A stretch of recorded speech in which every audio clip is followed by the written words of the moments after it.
ხშირად წერთ ხოლმე იდეაში inbox-ში და თემა იქნება როგორ უნდა გავხდეთ წარმატებული დეველოპერები ან პროგრამისტები, მოკლედ რა ვთქვათ, ხო? მე ვარ ნუკრი უნილაბის ტექნიკური დირექტორი და ჩვენი სტუმრები არიან ნოკა ყიფიანი და ქრისტინა მაკალათია, უნილაბის ლექტორები და ფრონტენდ დეველოპერის სტაჟირების ხელმძღვანელები. რომელთერთად დღეს ვეცდებით გავცეთ ამ კითხვებს, აი inbox-ში რაც მოგდის ხოლმე ყველაზე ხშირად, დღეს შევკარეთ ეს ყველაფერი ერთ თემად და ვისაუბრებთ უკვე ამაზე. აქვე არ დამავიწყდეს გითხრათ, რომ დღევანდელი ჩვენი ლაივი არის სრულად ინტერაქტიული, შეგიძლიათ მოგწეროთ ნებისმიერ დროს და აქვე ვეცდებით რომ გაგცეთ უკვე პასუხები ყველა კითხვაზე რაც მოიწერება. ასევე მინდა ასევე გითხრათ რომ თუ გაქვთ საინტერესო საკითხები რომლებზეც გინდათ რომ ჩვენ ლაივები გავაკეთოთ, მოვიწვიოთ სპეციალისტები და ვისაუბროთ, ესეც შეგიძლიათ მოგწეროთ inbox-ში და ამაზეც აუცილებლად მოამზადებთ უკვე შემდეგ კვირებში ლაივებს და ვისაუბრებთ ამაზე. ეხლა შესავალ ძალიან არ ვარ გამიგრძელდეს, მოდი გოგოებს მივესალმები. გამარჯობა ნოკა ქრისტი. ძალიან მიხარია რომ დღეს იდეაში ჩვენთან ერთად ხართ და რამდენიმე სიტყვით მოგვიყევით თქვენ შესახებ და გაგვიზიარეთ ასევე თქვენი გამოცდილებებიც. დავიწყებ თქვენის ნებართვით მაშინ. მოგესალმებით, მე ვარ ნოკა ყიფიანი, ვარ ფრონტენდ დეველოპერი, თუმცა სანამ ჩემ თავს ფრონტენდ დეველოპერს ვუწოდებდი, ასე ვთქვათ, რაღაც ეტაპები დამჭირდა, რომ აქამდე მოვსულიყავი. მიუხედავად იმისა, რომ უნივერსიტეტში პროგრამირების მიმართულებით ვსწავლობდი, როცა დავამთავრე უნივერსიტეტი, აბსოლუტურად სხვა მიმართულებით განვითარდი. თუმცა ჰობის დონეზე მქონდა პროგრამირება, ასე ვთქვათ. რაღაც ეტაპის მერე გადავწყვიტე, რომ იმ სფეროში, სადაც ვიყავი, საკმაოდ რუტინული სფერო იყო და ჩემი შესაძლებლობები ამოვწურა და უკვე დრო იყო, რომ ჰობი პროფესიად მექცია. დავიწყე აბსოლუტურად ნოლიდან JavaScript-ში ფრონტენდის კურსის გავლა. ნოლიდან, იმიტომ რომ რაც ვისწავლე უნივერსიტეტში შედარებით ძველ ტექნოლოგიაზე იყო ათვისებული ინფორმაცია და თან ფაქტობრივად აღარ მახსოვდა. გავიარე კურსი ფრონტენდის, კურსის გავლის შემდგომ ჩავერთე სტაჟირების პროგრამაში, მოგვიხსენებათ სტაჟირება ესეთ პროფესიაში საკმაოდ მნიშვნელოვანი არის. სტაჟირების პერიოდში რეალურად ვიმუშავე რეალურ პროექტებზე, მივიღე გამოცდილება თიმთან, ასე ვთქვათ, თანამშრომლობის და სტაჟირების მერე უკვე გავხდი სტაჟირების მენტორი, ანუ რა ეტაპიც მე სტაჟირებაზე გავიარე, უკვე უნდა გამეზიარებინა სხვა სტაჟიორებისთვის. მერე უკვე გავხდი ფრონტენდ დეველოპერი აგრეთვე და ლექტორის JavaScript-ში და პარალელურად ჩართული ვიყავი სხვადასხვა პროექტებში, როგორც საქართველოში, აგრეთვე მის ფარგლებს გარეთ. იყო სხვადასხვა კომპანიებთან თანამშრომლობა და უკვე დღესდღეობით ვარ ფრონტენდ დეველოპერი ვანდიოში და აგრეთვე ვარ ლექტორი ილიაუნის ტექნოლოგიურ სივრცეში უნილაბში, აგრეთვე JavaScript-სა და ბიზნესის და ტექნოლოგიების უნივერსიტეტში. მიუხედავად იმისა, რომ რაღაც ეტაპზე ვარ, ასე ვთქვათ, ამ მომენტისთვის, ვფიქრობ, რომ მაინც განვითარებისთვის აუცილებლად უფრო მეტი ნაბიჯები უნდა გადავდგა და არ მაქვს იმის უფლება, რომ გავჩერდე. ერთი სიტყვით, თავისუფალით რო ფაქტობრივად არ მრჩება, მაგრამ რაც მრჩება, ასე ვთქვათ, მაქსიმალურად ვცდილობ, რომ განვითარებას დავუთმო დრო. კარგი, ქრისტი, მოდი, შენზეც მოგვიყევი ცოტა და მე უშუალოდ გადავიდე უკვე ჩვენი დღევანდელი ლაივის ფორმატზე და ვესაუბროთ უკვე ჩვენს მაყურებელს იმაზე, თუ როგორ შეიძლება მივიდეთ დამწყებიდან უკვე სენიორ დეველოპერამდე და როგორ გავხდეთ უშუალოდ წარმატებული დეველოპერები. გამარჯობა კიდევ ერთხელ, მე ვარ ქრისტინა მაკალათია, მოგიყვებით ჩემს შესახებ, როგორ მოხდი ამ სფეროში, რა ეტაპები გავიარე და რით ვარ დაკავებული დღეს. 2016 წელს დავამთავრე ივანე ჯავახიშვილის სახელობის თბილისის სახელმწიფო უნივერსიტეტი საერთაშორისო ურთიერთობების მიმართულებით და დაახლოებით მესამე კურსზე მივხვდი, რომ ეს არ იყო ის პროფესია, რომლისთვისაც უნდა დამეკავშირებინა მთელი ჩემი ცხოვრება. მიუხედავად ამისა, მივედი ბოლომდე, დავამთავრე ბაკალავრიატი და ავიღე დიპლომი. ამის შემდეგ უკვე დავიწყე ფიქრი ახალ პროფესიაზე, რომელიც დამაინტერესებდა და დამეხმარებოდა ჩემი პოტენციალის გამოვლენაში. ჩემმა მეგობარმა, რომელიც მუშაობდა backend developer-ად, ერთ-ერთ წარმატებულ კომპანიაში, გამიზიარა თავისი სამუშაო გამოცდილება და მირჩია ამ სფეროს შესწავლა და ასე მოხდი JavaScript-ში front-end-ის კურსზე. კურსის დასრულების შემდეგ JavaScript-ში გამოცხადდა სტაჟირება, ძალიან მინდოდა მონაწილეობის მიღება, რადგან ვიცოდი, რომ კურსის განმავლობაში მიღებულ თეორიულ და პრაქტიკულ ცოდნას უკვე გამოვიყენებ რეალურ პროექტებში, ვიმუშავებ თიმში და მივიღებ დიდ გამოცდილებას. რაც ტესტების და პროექტის დაწერის შემდეგ მივიღე მონაწილეობა 4 თვიან სტაჟირებაში და ეს პერიოდი საკმაოდ საინტერესო და პროდუქტიული იყო ჩემი პროფესიული ზრდისთვის. ამის შემდეგ გავაგრძელე განვითარება, გავიარე ASP.NET-MVC-ის 4 თვიანი კურსი და პარალელურად მაინც ვაწყობდი გვერდებს, რომ ჩემი სკილები განავითარებინა. შემდგომ უკვე მივიღე მონაწილეობა ჯეოლაბის სტაჟირებაში ისე ფრონტენდის მიმართულებით, ხოლო უკვე ამჯერად სტაჟირების მენტორის პოზიციაზე. და ოქტომბრიდან დაიწყო ახალი საინტერესო და ძალიან მნიშვნელოვანი ეტაპი ჩემს ცხოვრებაში, რადგან გავხდი ჯეოლაბის ფრონტენდის კურსის ლექტორი, სადაც მუშაობ დღემდე. ამჟამად მუშაობ ციფრული ინდუსტრიის აკადემიაში, ვატარებ ლექციებს ფრონტენდის მიმართულებით, ასევე ვარ ლექტორი უნილაბში და ასევე ვარ მოწვეული ლექტორი ბიზნესისა და ტექნოლოგიების უნივერსიტეტში. რა ესე ვთქვათ, ორი სიტყვით შევაჯამებ ჩემს გამოცდილებას. მნიშვნელოვანია ვიცოდეთ, რა პროფესიაში გვინდა წარმატების მიღწევა. დავისახოთ კონკრეტული მიზანი და ამ მიზნისთვის და ამ მიზნის განხორციელებისთვის გადავდგათ საჭირო ნაბიჯები. და მე ძალიან ბედნიერი ვარ, რომ თავის დროზე გადავდგე საჭირო და მნიშვნელოვანი ნაბიჯი, მიუხედავად იმისა, რომ მეუბნებოდნენ, მამი, აბა 4 წელი რისთვის ისწავლე და რატო ისწავლე. და მეც ახლა ძალიან ბედნიერი ვარ. კარგია. ასე თუ ისე გავეცანით უკვე ჩვენ აუდიტორიას, ძალიან მიხარია და ძალიან კარგია, რომ შეგვიძლია ჩვენ აუდიტორიას უპასუხოთ იმ კითხვებზე, რადგან ასე ხშირად გვწერენ ხოლმე მართლა, იმიტომ რომ ყველა გვეკითხება, რა არის საჭირო იმისთვის, რომ გავხდეთ წარმატებული front-end developer-ი, ან რა არის იმისთვის საჭირო, რა უნდა ვიცოდე და მე ჩვენ ესე ვზივართ ხოლმე და ხან მე ვპასუხობ, ხან თქვენ გიგზავნით ხოლმე რაღაცეებს და ეხლა კარგია, რომ შანსი მოგვეცა იმისთვის, რომ ამაზე ამ ყველაფერზე ვისაუბროთ და მივცეთ იმ ხალხს რეალურად რჩევები და ის გზა ვაჩვენოთ, რაც შეიძლება გაიარონ რაღაცა დამწყებინა რეალურად სენიორამდე, ხო?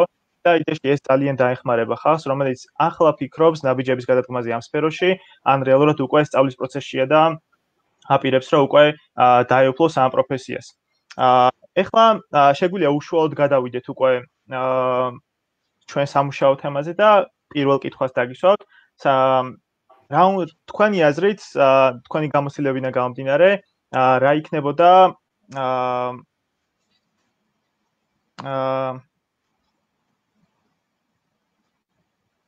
ანუ დეველოპერებმა რა უნდა გაიარონ თქვენი აზრით, რა ეტაპები უნდა გაიარონ დამწყებიდან ბოლომდე, ან რა იქნებოდა თქვენთვის აი დამწყებისთვის მისაცემი რჩევები, რასაც იდეაში ადამიანს მისცემთ, რომელიც ეხლა იწყებს სწავლას, ვიდეო ტუტორიალები, კურსები, აი რას ურჩევდით?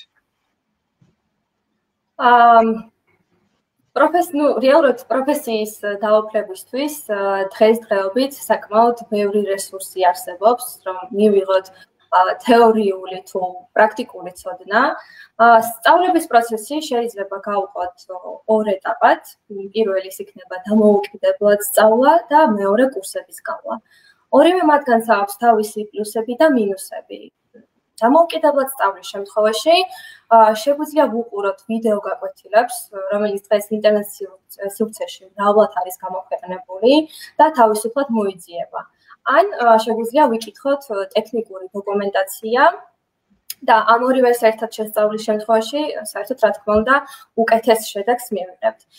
ვიდეო გაკვეთილების პლუსი არის ის, რომ სხვისი მაგალითის და გამოცდილების საფუძველზე შეგიძლიათ გადაჭრათ კონკრეტული პრობლემა, ხოლო როდესაც დოკუმენტაციის დახმარებით ითვისებთ ახალ ტექნოლოგიებს, უფრო დეტალურად ეხებით კონკრეტულ საკითხს და თეორიულ ცოდნაზე დაყრდნობით, უფრო გაგიადვილდებათ ლოგიკური ოპერაციების შესრულება. დამოუკიდებელ სწავლას მიაქვს ძალიან ბევრი დრო და რესურსი, ამიტომაც უნდა ვიყოთ ამისთვის მზად. ზოგს ეზარება დოკუმენტაციის შესწავლა, წაკითხვა და მათთვის უფრო მოსახერხებელია ვიდეოების ყურება. თუმცა საბოლოო ჯამში ინდივიდუალურია თუ რომელი მეთოდით იხელმძღვანელებთ.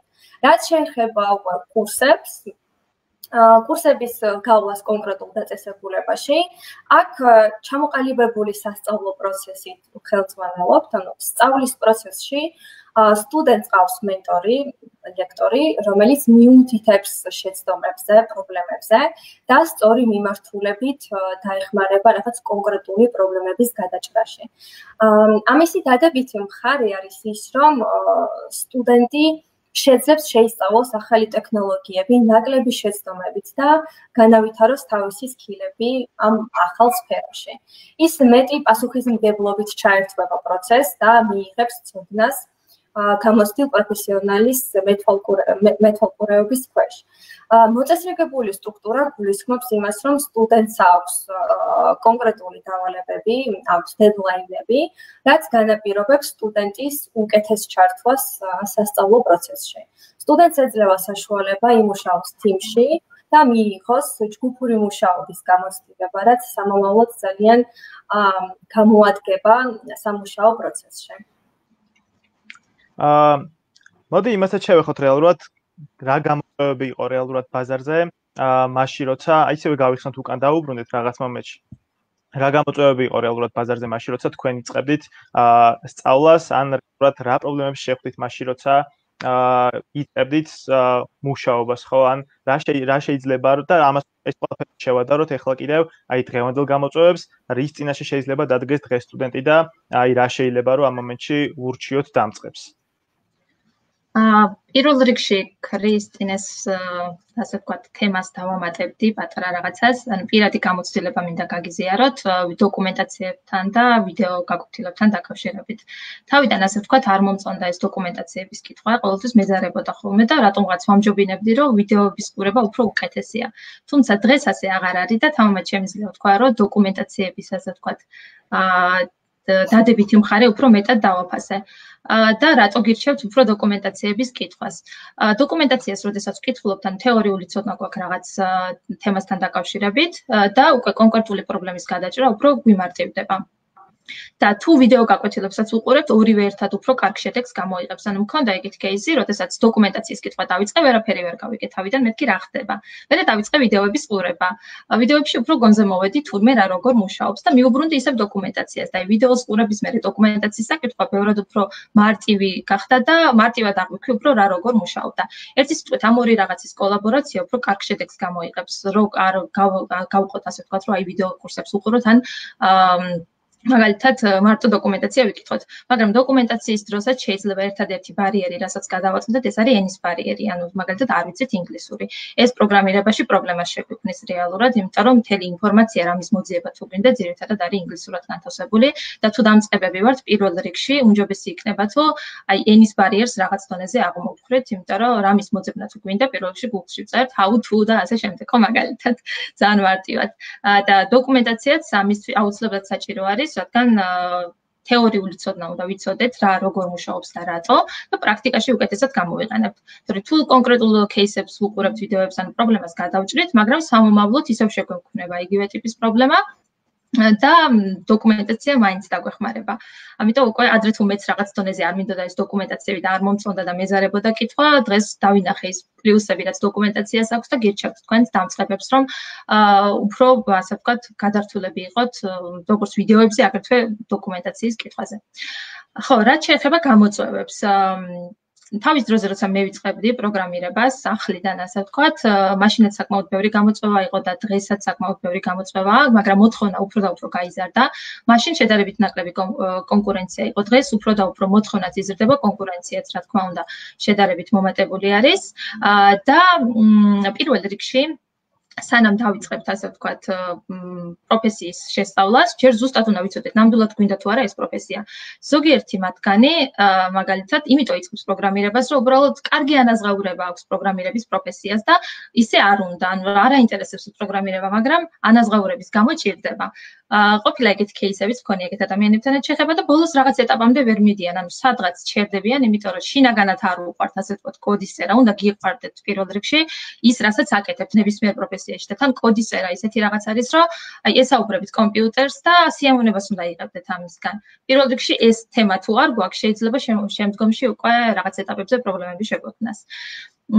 რაც შეეხება სხვა ტიპის გამოწვევებს შეიძლება ბევრჯერ ვიფიქროთ ისეთი რაღაც, რომ აი არ გამოგდის, დავნებდეთ რაღაც ეტაპზე, მაგრამ ეს ბუნებრივი პროცესი არის, როცა ხარ დამწყები, რაღაცა შეიძლება გამოგივიდეს, რაღაცა შეიძლება არ გამოგივიდეს. თუმცა საკუთარ თავზე უფრო მეც თუ ვიმუშავებთ, მეტ დროს თუ დავუთმობთ განვითარებას, ამ პრობლემებსაც აღმოვხვრით. ანუ არის ხოლმე პრობლემა დღესაც და საომალოდაც ზუსტად ვიცი ხშირად მექნება, რომ რაღაცა არ გამოდის, მაგრამ აი ბოლოს რომ მაინც გამოიყო ან და არ დანებდები, მაგაზე დიდი ბედნიერება პროგრამისტისთვის ალბათ არაფერია, რომ რაღაცა არ გამოდიოდა, რაღაცას ეწვალა დიდი პერიოდის განმავლობაში და ბოლოს მაინც კონკრეტულ შედეგამდე მივიდა. ერთი სიტყვით ბოლოს რო შევაჯამოთ ეს ყველაფერი, გამოდის რომ ისევ და ისევ საკუთარ თავზე უნდა ვიმუშაოთ და აი мотиваცია გავიათმაგოთ, თუნდაც შეცდომებზე, თუნდაც წინ გადადგმულ ნაბიჯზე. აი ეხლა უშუალოდ აი რადგან ვახსენეთ ხო დამწყები დეველოპერები და კიდევ რამდენიმეს, მოდი გავშალოთ უფრო მეტად, იმიტომ რომ ამაზეც ძალიან ხშირად წერენ ხოლმე, ჩავშალოთ ეს დეველოპერების რამდენი ეტაპი უნდა გავიაროთ, რომ გავხდეთ რეალურად ეს წარმატებული დეველოპერი ხო, რასაც ჩვენ წარმატებულობას ვეძახით და აი რა ეტაპები არსებობს და როგორ მივხვდეთ რეალურად, როგორ ლეველდებით ხო, ავდივართ რეალურად ზემოთ, ან როდის აი რა უნდა უწოდოთ თავს, აი როდის ვართ ჯუნიორი, როდის გადავდივართ უკვე მიდლზე ხო, ან რეალურად როდის შეგვიძლია ჩვენ თავს უკვე უწოდოთ სენიორი და როდის ჩავთვალოთ, რომ რეალურად უკვე ძალიან მაგარი ტიპები ვართ ამ სფეროში. თავდაპირველად, ანუ ყველა პროფესიაში საერთოდ არსებობს ხო ეს რაღაც ეტაპები, დამწყების ეტაპი, საშუალო დონის ეტაპი, სენიორ ეტაპი, ასე ვთქვათ, როცა მაღალ დონეზე ხარ შედარებით, დეველოპმენტშიც ასე არის. ხშირად უფრო დიდ კომპანიებში არის ხოლმე წარმოდგენილი ეს კონკრეტული ეტაპები.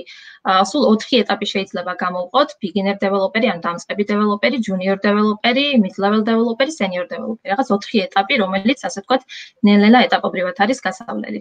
თითოეულის განხილვა რო დავიწყოთ, აი მაგალითად დამწყები დეველოპერი.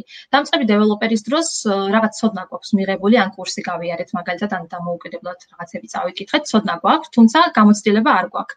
დამწყები დეველოპერი რეალურად ამოცანებს დამოუკიდებლად ვერ აკეთებს, თუმცა აქვს რაღაცა პოტენციალი აქვს, ასე ვთქვათ, იმისა, რომ შემდგომში განავითაროს საკუთარი შესაძლებლობები.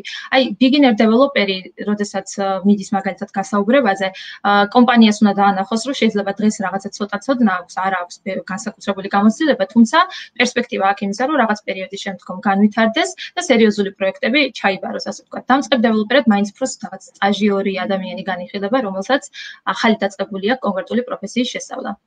და რა თქმა უნდა ფიქრობდეს იმაზე, რომ უკვე შემდეგი სტეპი რაც არის junior developer-ი ამ ეტაპამდე მალე მივიდეს. ხოლო junior developer-ი უკვე ეს არის დეველოპერულ კარიერაში, ასე ვთქვათ, პირველი ნაბიჯი, დამწყებისგან განსხვავებით უკვე დამოუკიდებლად შეუძლია რაღაც მარტივი და შედარებით რთული ტიპის ამოცანების გაკეთება და მნიშვნელოვანი არის, რომ უკვე კოდის შესრულებასაც მეტად ხარისხიანად უდგებოდეს, ასე ვთქვათ. ჯუნიორი სულ უნდა სვავდეს კითხვებს და ყველაზე მნიშვნელოვანი არის, რომ კითხვებს სვავდეს სწორად, რადგან სწორად თუ დავსვათ კითხვას, შეიძლება ჩვენს მიერ დასმულ კითხვაშივე ჩვენ თვითონვე ვიპოვოთ პასუხი, ასე ვთქვათ.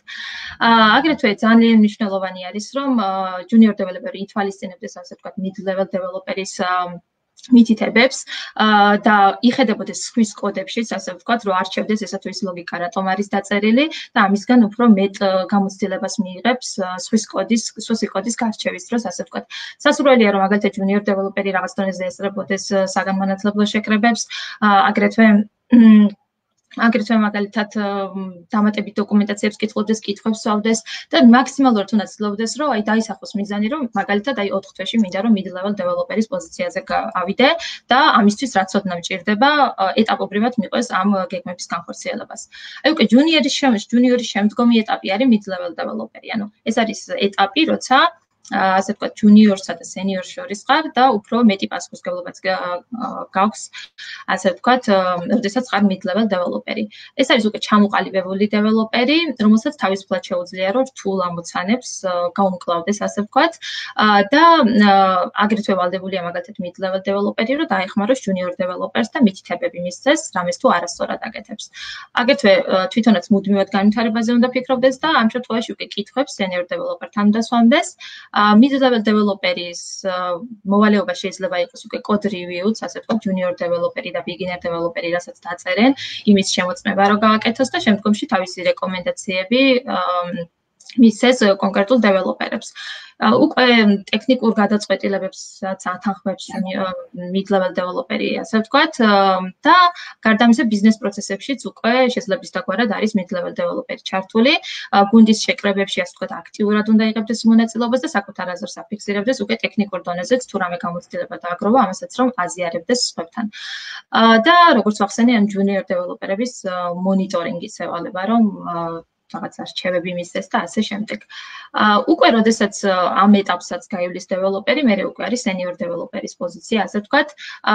ამ დროს senior developers უკვე ეს წინა ეტაპები აქვს გავლილი და უკვე საკმაოდ დიდი ტექნიკური ცოდნა აქვს შეძენილი და სხვებს უზიარებს გამოცდილებას.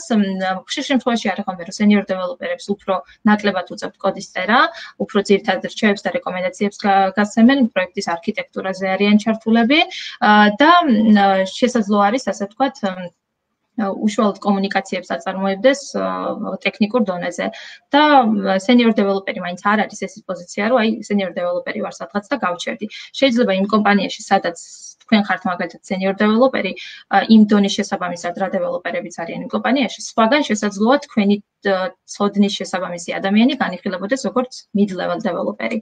ამიტომ რაღაც ისეთი ეტაპები არ არის, რომ აი senior developeri ვარ, გავჩერდი, მეტი რაღა უნდა ვისწავლო. ანუ გაჩერება ამ სფეროში არასდროს არ შეიძლება და ყოველთვის ასე ვთქვათ, არ არსებობს ამოუწურვადი სფერო არის, რომ აი რაღაცა ვისწავლე, ამოვწურე, რაღაცას ისწავლი, გაარჩევ, უკვე ახალი გამოდის.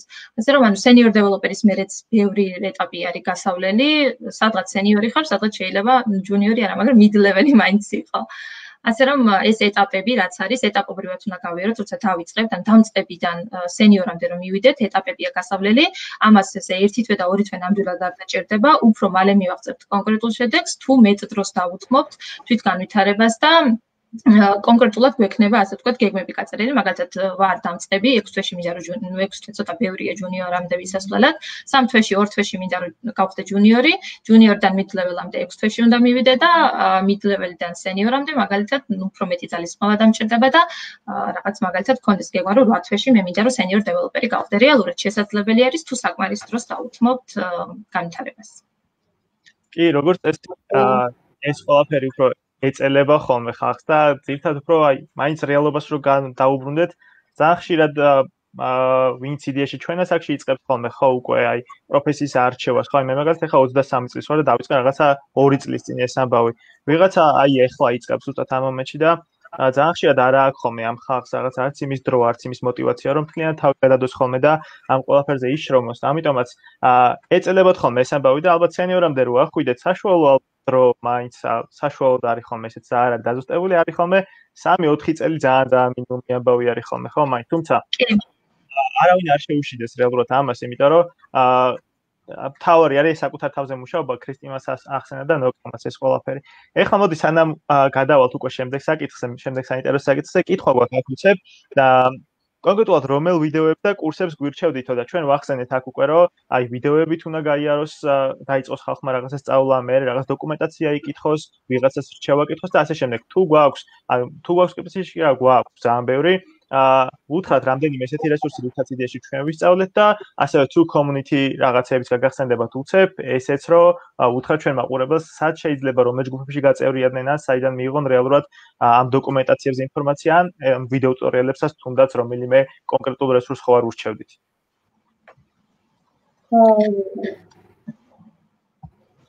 ხო ნუ პრინციპში კურსების შემთხვევაში კარგი იქნება პრინციპში აი იგივე Unilabs აქვს კურსი, Geolabs აქვს კურსი, ან ამ კურსებს თუ გავლით და ან ვიდეო კურსების შემთხვევაში საკმაოდ ბევრი ინფორმაცია არის განთავსებული იგივე YouTube-ზე შეგიძლიათ ნახოთ იგივე ხშირად იყენებენ Udemy-ის კურსებსაც საკმაოდ პოპულარული არის დღესდღეობით და ნუ თუ ენის ბარიერი გვაქვს ისევ და ისევ უფრო რაღაც ინგლისურთან პრობლემა გვაქვს ქართული ვიდეოების ან ჩანაწერები არის YouTube-ზე გაჩნია რა მიმართულებით გვინდა ანუ რისი მოსმენა გვინდა ფრონტის მიმართულებით გვინდა ბექის მიმართულებით გვინდა რაღაც კონკრეტული ფრეიმვორკის სწავლა გვინდა თუ აი რა მიმართულებით გვინდა ამასაც გააჩნია შესაბამისად არის ასე ვთქვათ ინფორმაციას განთავსებული ინტერნეტში უფრო კონკრეტულად რო ვიცოდეთ რა გვინდა თუ ენის ბარიერია ისევ ქართულ ვარიანტს ასე ვთქვათ ქართული ვიდეოები რაც არის განთავსებული YouTube-ზე უფრო იმას გავუწევ რეკომენდაციას თუმცა ასე მგონია რაღაც იმდენად მარტივად ხსნიან ხოლმე ვიდეოებში, რომ ენის ბარიერიც არ იქნება პრობლემა ვიდეოების შემთხვევაში. დოკუმენტაციაზე უკვე ცოტათი დაგვჭირდება რაღაც translate-იც რო გქონდეს და პარალელურად თარგმნოთ რაღაცები თუ ვერ გავიკეთებთ. ასევე დავამატებ, რომ ასევე შეგვიძლია გაწევრიანდეს თემატურ ჯგუფებში, თუნდაც Facebook-ში, მაქსიმალურად გავწერიანდეთ ტექნოლოგიების გარშემო არსებულ ჯგუფებში, სადაც ძალიან ბევრი სიახლე და ინფორმაცია განთავსდება ნებისმიერი დეველოპერისთვის, შეიძლება ფრონტენდისთვის, ბექენდ დეველოპერისთვის და ასევე მოცემულ ჯგუფებში შესაძლოა ვაკანციებსაც წააწყდეთ. ძალიან ბევრ ვაკანციებსაც დებენ და ასევე ერთგვარი წინაპირობა, რომ შეიძლება იყოს იმისა, რომ დამკვეთი დაინტერესდეს ისეთი დამწყები დეველოპერიც, როგორც თქვენ ხართ. ანუ ძალიან ხშირად იდება ეს ინფორმაცია, რომ ვთქვათ, ვის შეუძლია ესე მარტივად და სწრაფად ვთქვათ რაღაც გვერდი ამოწყოთ და თქვენს შეგიძლიათ მიიღოთ მაგაში მონაწილეობა, თქვენთვისაც კარგი იქნება, მიიღებთ გამოცდილებას, ანუ სხვასაც დაეხმარებით. კი, ამის გარდა არის კიდევ ძალიან ბევრი ისეთი ინტერნეტ რესურსები, აი ცოტა კონკრეტულად რო ვთქვათ, ხო? პირობითად აი შეგიძლიათ ჰაკათონებში მიიღოთ მონაწილე, აი game jam-ებში მიიღოთ მონაწილეობა, ნუ ვებში არის, ვებს არ ეხება ეს ყველაფერი. აი game jam მაგალითად game developer-ებისთვის არის იდეალური ადგილი იმისთვის, რომ რაღაცა იპრაქტიკონ ხოლმე და real time project-ებზე იმუშაონ, ხო? ეძებეთ აუცილებლად კიდევ სტაჟირებები, აი ძალიან ბევრი კომპანია, ანუ რომელიც შეიძლება არ აცხადებდეს ამ მომენტში სტაჟირებას მიწერეთ მათ და უთხარით, რომ აი იცით რა, მე მონდომებული ტიპი ვარ და მინდა რომ რაღაცა ვისწავლო და არ ვიცი, ძალიან ცოტა არის ალბათ იმის შანსი, რომ ვიღაცამ უარი გითხრათ უფასოდ მუშაობაზე, ხო? დაუждებით უბრალოდ გვერდზე და ძალიან ბევრ რაღაცას სამთი ისწავლით. ანუ მე რეალურად ჩემ მაგალითს მოვიყვანე ხა ბიზნესებს ვსწავლობდი ლიაუნიში და ბიზნესი რომ დავამთავრე, მე გადავწყვიტე, რომ ფონტი მესწავლო ხო და დეველოპმენტში გადმოსულიყავი და ესე მივედი და ნოკას, ქრისტის, იქ ლევანი უყავდა კიდე მეგობარ ჯეოლაფში მივედი, დავჯექი და უყურებ და ყურებით ვისწავლე რაღაცები და მე უკვე მე ჩემითაც ჩაუჯექი. ასევე ნუ ინტერნეტ რესურსებსაც შეეხება და გარდა ამისა, ინტერნეტ რესურსებში შეიძლება აი კონკრეტულად ვთქვათ Udemy-ის კურსები, ხო? Udemy-ზე პირობითად წინა live streams უყურებდით, იქ ანანომაც ახსენა, რომ $10-15 ძალიან კარგი ესეთი კურსების აღება შეგიძლიათ და ასევე ამ კურსების გარდა, ანუ ეს კურსები დაჭე უფასოდაც კიდევ ის ხოლმე, აი ძალიან ბევრი სასწავლო რესურსებია მოკლედ რა. ასევე უნდა იცოდეთ, რომ არსებობს Stack Overflow, ხო?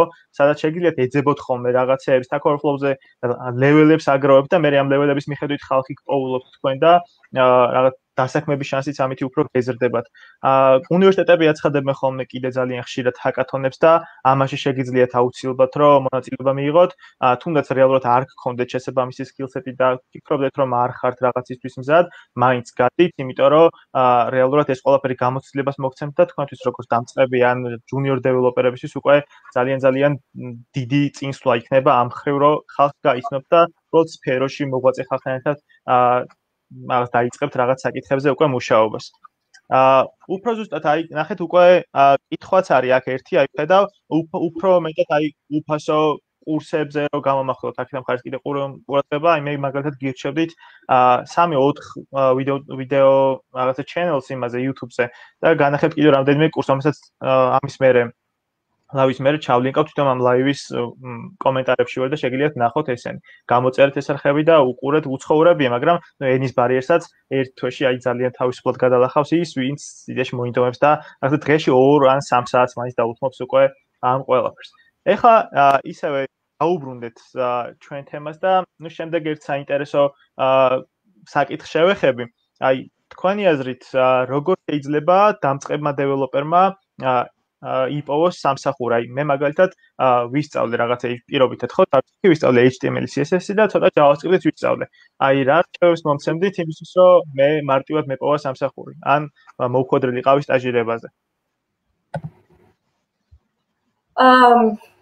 ნუ პირველ რიგში გირჩევდით, რომ GitHub-ზე შექმნათ რეპოზიტორი. GitHub-ზე ადვირთოთ ის არსებული თქვენი პროექტები, როდესაც დამწყები ხარ და მიდიხარ გასაუბრებაზე, ყველა დაინტერესებულია თუ რა გაქვს გაკეთებული, ანუ რისი შესაძლებლობები გაქვს. შეიძლება რეზიუმეში გვეწეროს, რა ყველაფერი კარგად ვიცი, იდეალურად ეს ვიცი, თუმცა ამ ყველაფრის ნახვა უკვე შესაძლებელია GitHub-ზე, სადაც გვექნება მინი პროექტები და შესაძლებელი იქნება დამსაქმებელმაც ჩვენი სკილები GitHub-ის მიხედვით შეაფასოს. გარდა ამისა, GitHub-ზე საკმაოდ ბევრი ინფორმაცია შეგვიძლია მოვიპოვოთ. სხვა პროფესიონალი თუ დამწყები პროგრამისტების ნამუშევრების შესახებ. ძალიან დიდი კომპანიები, როგორც Google და Microsoft ვთქვათ, დებენ თავიანთ პროექტებს, ასევე open source პროექტებსაც. ასევე გირჩევდით, რომ LinkedIn-ის აპლიკაცია გამართოთ, ანუ აუცილებლად ჩამოტვირთეთ და აქტიურად ვიყოთ LinkedIn-ზე, გამოვიწეროთ ჩვენი პროფესიის შესაბამისი პიროვნებები, დამსაქმებლები, HR-ები და ასე შემდეგ. ანუ სწორად და სრულყოფილად შეავსეთ ინფორმაცია, პროფილი მიუთითეთ ის სკილები, რაც დაგეხმარებათ სამსახურის მოძიებაში, მაგალითად თუ ვართ დამწყები front-end developer-ი, მიუთითოთ, რომ ვიცით, თქვათ, მარკირების ენები, ხო, HTML, CSS, SAS, Bootstrap, თუ ვიცით JavaScript-ი, JavaScript-საც მიუთითებთ და ასე შემდეგ. როგორც ნუ შენც აღნიშნე, ჰაკატონებში აუცილებლად უნდა ვიყოთ მაქსიმალურად აქტიურები, ჩართულები, იმიტომ რომ უფრო მეტი ამ სფეროს უფრო მეტი ადამიანი გავიცნოთ და პრაქტიკული გამოწვევებით მეტი გამოცდილება მივიღოთ. და მე თუ გამორჩა ანუ სტაჟირებები არის ყველაზე მნიშვნელოვანი და ხშირად არის ხოლმე რომ მაგალითად მონდომებული ხარ გინდა რომ მუშაობა დაიწყო და მზად ხარ თავიდან იმუშაო ასე ვთქვათ უხელფასოდ თუნდაც და თუ მოგეწონებით ანუ კომპანიაში დამწყები ხარ ნებისმიერ კომპანიაში შეგიძლიათ რომ მიხვიდეთ და თქვენი თავი ასე ვთქვათ წარუდგინოთ რომ მე ვარ დამწყები დეველოპერი ვიცი ესა და ეს თუმცა მონდომებული ვარ რომ მეტი ვისწავლო და თუ მომცემთ შესაძლებლობას ჩემს ასე ვთქვათ მაქსიმუმს გავაკეთებ თუ მოგეწონებით დავრჩებით თუ არა და თქვენ არაფერს არ კარგავთ, ასე ვთქვათ, თქვენი მაქსიმუმი უნდა გააკეთოთ. თავარი არის მონდომება, იმიტომ რომ თუ მონდომება არ გვაქვს და რაღაცა ზედაპირულად ვუდგებით კონკრეტულ საკითხს, უკვე რაღაც დასახულ მისნამდე მისვლა გაგვიჭირდება. ანუ ზუსტად უნდა ვიცოდეთ, ნამდვილად გვინდა თუ არა მუშაობა. ამიტომ აღვნიშნე დასაწყისში, რომ თავარი არის აი შინაგანად მოგწონდეს ეს კოდის წერის პროცესი, ყველაფერი და იმიტომ კი არ სწავლობდეთ რაღაცას, რომ აი კარგი ანაზღაურება აქვს და ასე შემდეგ. არამედ იმიტომ რომ ჩვენ ვიპოვოთ ზუსტად ჩვენი თავი ამ სფეროში.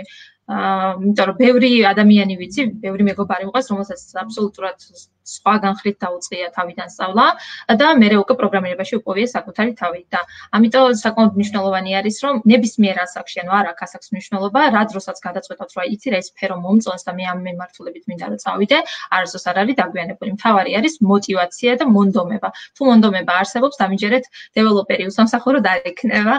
აი თავიდან არის ხოლმე თავიდან ჭირს ასე ვთქვათ რომ აი მუშაობა დავიწყოთ და აქ ამ ეტაპამდეც უნდა მივიდეთ ანუ რაღაც ეტაპამდე უნდა მივიდეთ GitHub-ზე რეპოზიტორები გვაქვს ანუ რაღაცა ასე ვთქვათ პორტფოლიო უნდა შევკრათ რასაც წარმოადგენთ შემდგომში დამსაქმებელთან და უკვე როდესაც დავიწყებთ მუშაობას მერე უკვე იმდენად განვითარდებით ანუ თუ გინდათ ნამდვილად რომ ამ პროფესიაში წარმატებულები იყოთ, განვითარებაც შესაბამისად მოვა, იმიტომ რომ მეტ დროს დაუთმოთ და შემდგომში თქვენ კი არ დაიწყებთ უკვე სამსახურის მოძებნას. LinkedIn-ზე თვითონ მოგწერენ, რომ ხომ არ დაინტერესდებით ჩვენი ვაკანსიით.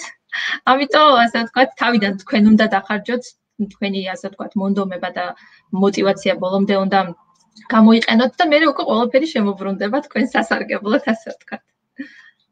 კი. ამას გარდა ხო მოდი ახლა კიდევ ერთი ესეთი საინტერესო თემა შემოვაგდოთ, ბარემ. და კითხავთ, აი, მოდი ისევ რადგან კორონავირუსის გამო ახლა ლოკდაუნში ვზივართ ყველანი, ხო, სახლებიდან ვსტრიმავთ ლაივებს და ამ ლაივებმაც ახლა იმატა, ხო, მეტად ჩართულები ვართ რაღაცა ციფრულ იმაში, რა ქვია, სამყაროში და უფრო მეტად რაც ვცდილობ, რომ ონლაინ გადავიტანოთ ყველაფერი. აი, თქვენი აზრით რა გავლენას იქონიებს ეს ყველაფერი უკვე, ანუ ეს პანდემიის ამბავი პრინციპში ხო მორჩება ცოტა ხანში არა, თუ მორჩა, არ ვიცი. რა გავლენას იქონიებს ეს ყველაფერი უკვე აი ჩვენ საქმეზე. მაგალითად, აი პირობითად მოდი დეველოპმენტ შევეხოთ, დავკონკრეტებთ უშუალოდ აი ფრონტენდზე. დეველოპერებს როგორ შეეხება თქვენს და ღირს თუ არა რეალურად დღეს რომ ამ პერიოდში ადამიანმა დაიწყოს უკვე დეველოპმენტში მოღვაწეობა და ამ ყველაფრის სწავლა. პანდემიამ რეალურად მართლა ბევრი რამ გვასწავლა უკვე და კიდევ უფრო მეტად შეცვლის კომპანიებისა და დეველოპერების ქცევებსა და დამოკიდებულებებს. მას შემდეგ რაც სახლებში დავჯექით და ბიზნესის გაციფრულების საჭიროება გაჩნდა, მოთხოვნის ზრდაც მატულობს. ამ ვითარებაში კომპანიები უფრო აქტიურად ჩაერთონ ბიზნესის გაციფრულების საქმეში. საჭირო იქნება უამრავი ახალი ვებსაიტის შექმნა, თუ პანდემიამდე ჩვენ პირდაპირ შეხება გქონდა ამ პროდუქტთან. დღევანდელმა რეალობამ უკვე განაპირობა იმის, რომ თუ რაღაც კონკრეტულ ბიზნესს არ უნდა მომხმარებლის ინტერესის დაკარგვა, მან უნდა განათავსოს თავისი პროდუქცია ონლაინ სივრცეში. ვებგვერდი საჭიროა და მომგებიანი საკომუნიკაციო საშუალება ნებისმიერი ბიზნესისთვის, მსოფლიოს ნებისმიერ კუთხეში. ამიტომაც მე ესე ვფიქრობ, რომ ხა ძალიან ბევრი ვებსაიტების შექმნის საჭიროება იქნება. კორონა იმოქმედებს ასევე ჩვენ სამუშაო ქცევაზე. მოსახლეობა ახლა მიხვდა, რომ ბევრი შეხვედრის განხორციელება შესაძლებელია იმეილით ან უბრალოდ ზარით, ხო? ანუ უკვე სახლიდანაც შეგვიძლია პროდუქტიულად ვიმუშაოთ. შესაბამისად უნდა ველოდეთ, რომ კომპანიები შეცვლიან რეკრუტირების პოლიტიკას. შეიძლება აიყვანენ აუთსორს დეველოპერებს პროექტებისთვის, რომლებმაც შეიძლება საერთოდ ჩაანაცვლონ შტატიანი გუნდი, ან აღარ მოითხოვონ სამსახურში ფიზიკურად მისვლას და რაც ბევრს აწუხებს, ვინც იცის, რომ სახლიდანაც შეუძლია კომფორტულად იმავე საქმის შესრულება. სახლში მუშაობის ასევე დროის მენეჯმენტის კარგ სკილებსაც გამოაკვირვებებს. შევძლებთ დავგეგმოთ დრო, როგორც მუშაობისთვის, ასევე დასვენებისთვის და განვითარებისთვის.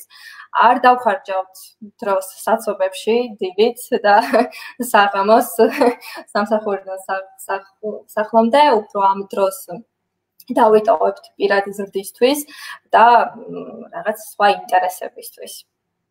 მაგრამ არც ისეთი საინტერესოა, რომ სახლში ჯდომა, უფრო მაინც გასვლაც გჭირდება.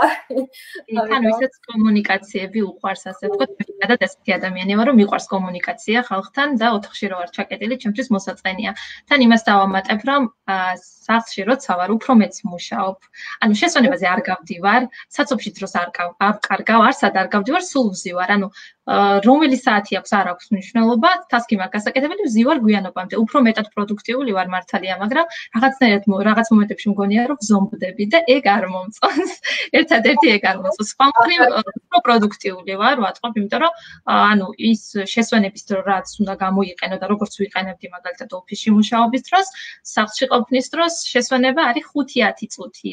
ესეც იშვიათად, ასე ვთქვათ, იმდენად ასე ვთქვათ იცის ჩართვა მუშაობა მოგეხსენება თან არავინ არაფერს რო არ გეუბნება მაინც სამსახურში რაღაცას იწვის ყურადღებას გაამახვილებ და ასე შემდეგ რაღაცნაირად ჩვენს გადაერთვებით და ცოტათი დროს ფლანგავდა სახლში ეს ყველაფერი ეს ბედნიერება არ არის ასე ვთქვათ და მუშაობს ანუ აქამდე რეალურად სახლში ცდილობდი ხოლმე რომ მაქსიმალურად არ დავჩენილიყავი და მოდიოდი ხოლმე და უნილაბში მიუხედავად იმისა რომ ჯერ გახსნილი არ არის იქ ვიჯექი ხოლმე და იქ მუშაობდი იმიტომ რომ იქ ქონდა რაღაცა განსაზღვრული დრო დავждდებოდი რაღაცა 6-7 საათი შეიძლება 8-9 საათი ყოფილიყავი და მეტიც მაგრამ ვიცოდი რომ იდეაში რაღაცა დროის მერე ყველავარი სახლში უნდა წამოვსულიყავი ხოლმე და იქ სახლში ვიცოდი რომ PlayStation-ი მელოდებოდი მოვიდოდი სახლში და დავждდებოდი ვითამაშებდი ან დავისვენებდი ან გავიდოდი ველოსიპედით ვიკატავებდი საღამოთი ხო ან რაღაც გავარჯიშოთ წავიდოდი და დროს რაღაცნაირად უფრო უკეთესად ვანაწილებდი რა მიუხედავად იმისა რომ ვამბობთ რომ დროის მენეჯმენტის უკეთესად დაგეგმარება შეგვიძლია რა თქმა უნდა მაგრამ აი რამდენად ვაკეთებ ეგ უკვე მეორე ამბავი არის ხო ცალკე სამყარო არის ანუ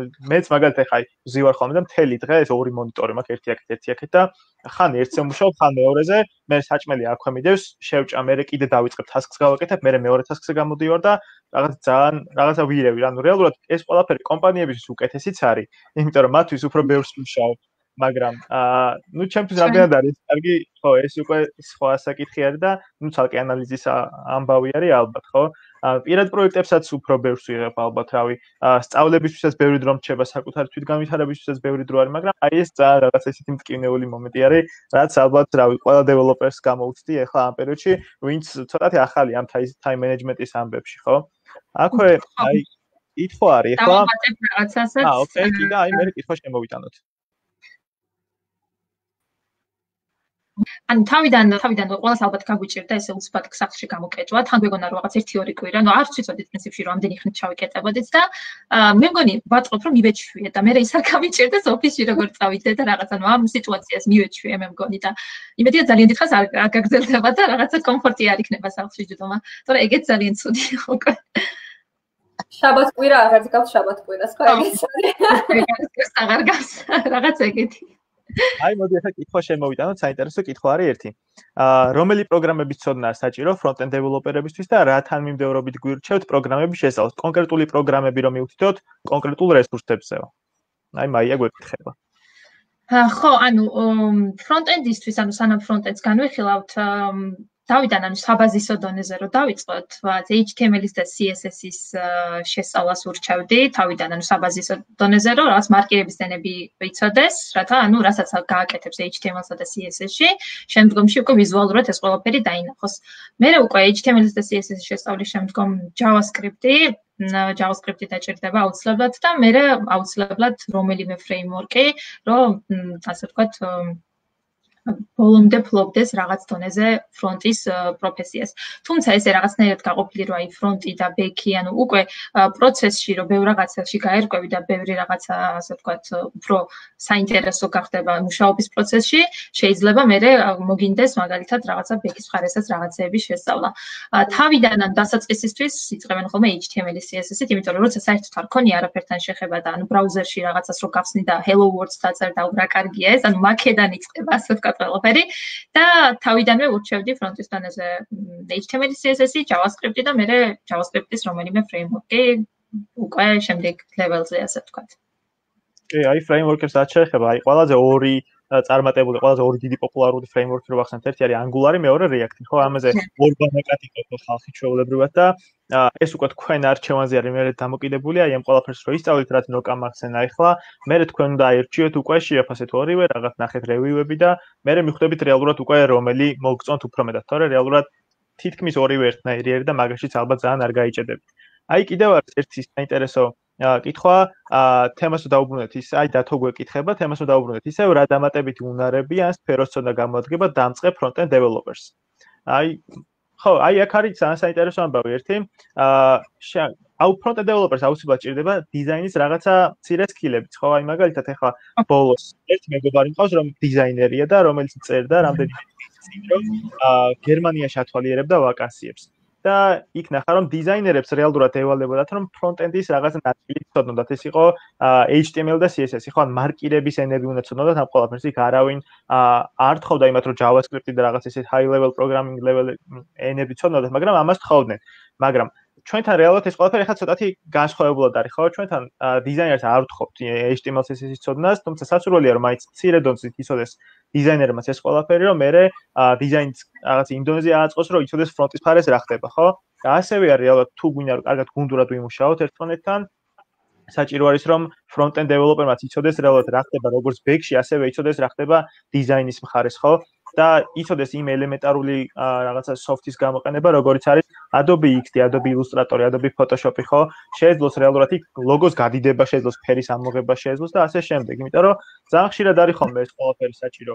ანუ დიზაინს რო გვაძლევენ მაგალითად აი front-end developer-ებს, დიზაინერები გზავნიან რაღაც დიზაინს და ეუბნებიან რომ აი ეს უნდა აწყო ერთი ერთში. აქ ანიმაციების რეფერენსი გაქვს, აქ რაღაცა ლოგო გაქვს, იქ სამხარეს სურათები გაქვს. და ხშირად ხოლმე ეს ყველაფერი გამოტანილიც კი არ არის ხოლმე გარეთ, ხო? ამიტომაც ჩვენ რაღაც front-end developer-ებს გვიწევს ხოლმე რომ ეს ასეტების სურათები ამ პროგრამები, გრაფიკული პროგრამებიდან ხელით ამოვიღოთ ხოლმე, ხო? ანუ ამასაც რეალურად მცირე skill set-ი ჭირდება იმისთვის, ანუ უნდა დაждდეთ და ან რაღაც რამე ტუტორიალს უყუროთ, როგორ გამოიყენოთ Illustrator-ი, XD, Photoshop-ი და ამ ყველაფერს ცოტათი უნდა ერკვევდეთ რაღაც დონეზე, რომ მე ყოველ task-ზე რაც დაგჭირდება დიზაინერს არ ურეკოთ ხოლმე, რომ იცი რა, გეხვეწები, მოდი სურათი ამომიღე და გავამიგზავნე, ან PNG-ად გავამიგზავნე ეს ყველაფერი, ან background-ი მომიშორე, იმიტომ რომ ამ ყველაფერს კომუნიკაციაში დრო მიაქვს ხოლმე და ხშირად ეს დრო არ გვაქვს ხოლმე. XD-ში მართლა არის ყველაფერი. XD-ში, ანუ იმდენად არის ყველაფერი ანუ მარტივად შეგვიძლია რომ რაღაც ფოტოები ამოვიღოთ და ასე შემდეგ, ყველაფერთან გვაქვს წვდომა ფაქტობრივად და დეველოპერისთვის საკმაოდ მოსახერხებელია XD-ის გამოყენება. განსაკუთრებული სკილები პრინციპში XD-ის დონეზეა, მაქსიმუმ ფოტო როგორ ამოვიღოთ, აიკონი როგორ ამოვიღოთ, ასე ვთქვათ, რაღაც განსაკუთრებული სკილების ცოდნა არ გჭირდება XD-ისთან დაკავშირებით, თუმცა კარგი იქნება თუ დიზაინერს რაღაც დონეზე ექნება გავლილი HTML-ი და CSS-ი და რატო. ანუ ხშირად არის ხოლმე რომ დიზაინს გადააკეთებენ დიზაინერები, ჩავატებენ ერთ გრიდს და მიდიან დეველოპერთან დაეუბნებიან რომ ერთი გრიდი ჩავამატე და გადააკეთე. ანუ ჩვენთვის ერთი გრიდია, დეველოპერისთვის სხვა სტრუქტურაა საერთოდ გასაკეთებელი და ვერ უგებენ ხოლმე ერთმანეთს და არის ხოლმე ხშირად რაღაც front-end developer, markup-ერი და დიზაინერი რაღაც დონეზე კონფლიქტში შედიან ხოლმე, რომ ერთი გრიდი არ არის ჩემთვის მთელი კონტენტი უნდა გადავაწყო, ესე მარტივად არ არის. დიზაინერს თუ ეცოდინება, რომ ეს ერთი გრიდის ჩამატება მისთვის, ანუ დეველოპერისთვის დიდ პრობლემას წარმოადგენს, ნუ თავიდანვე დაამატებს იმ გრიდს, ასე ვთქვათ, და მე არ გადააკეთებს. ანუ მნიშვნელოვანია რომ რაღაც დიზაინი თავიდან ბოლომდე იყოს დადასტურებული და დასრულებული და მერე დაიწყოს უკვე მარკაპერმა მუშაობა. ეს კარგი იქნება საერთოდ და გამოცდილებაც რა თქმა უნდა დიზაინერსაც დაჭირდება რომ რაღაც დონეზე წვრილმანი ელემენტები იცოდეს და დეველოპერს თავის მხრივ დაჭირდება XD-ს მარტივად გამოყენება მაგალითად. ან შეიძლება იყოს ესეთი кейსი რომ დიზაინი არ არის რაღაცის დახატული და აი დაახლოებით ესეთი ამიწყე. ანუ ეგეთი შემთხვევაც ყოფილა რომ ანუ დიზაინერს რაღაც პატარა pop-up-ის აწყობაზე მაგალითად არ დააკარგინებენ დროს და აი დაახლოებით ესეთი რაღაცა ამიწყე და რაღაც დონეზე ანუ მარკაპერიც ერთგვარი ისე ვთქვათ დიზაინერი გამოდის, ანუ ის რაც ხატია დიზაინში, ის უნდა აწყოს კოდის დონეზე. ამიტომ ერთი მეორესთან მაინც დაკავშირებული არის და ცოტა ცოდნა ორივე მხარეს მოეთხოვება. აი კიდევ ერთი კითხვა შემოვიტანოთ აქ. აი ნიკოლოზი გვეკითხება, Linux-ის ცოდნა თუ დამჭირდება რამეშიო. და კიდე აინტერესებს, რამდენად დასტრესილები ხართ თქვენ და ანუ დასტრესილებზე ანუ იდეა სტრესზე უკვე ვილაპარაკეთ რაღაც მომენტში.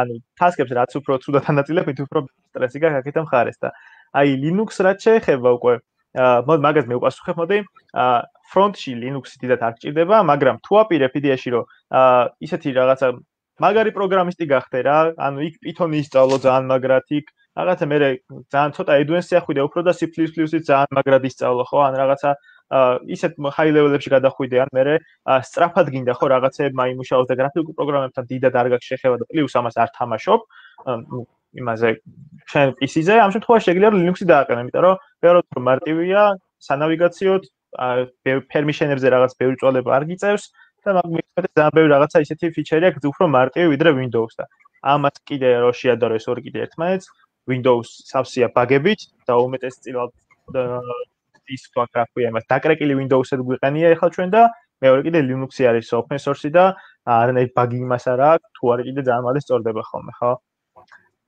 სტრესთან დაკავშირებით რაღაცას დავამატებ. სტრესზე დაისვა კითხვა ხო მე მგონი ნუკრე.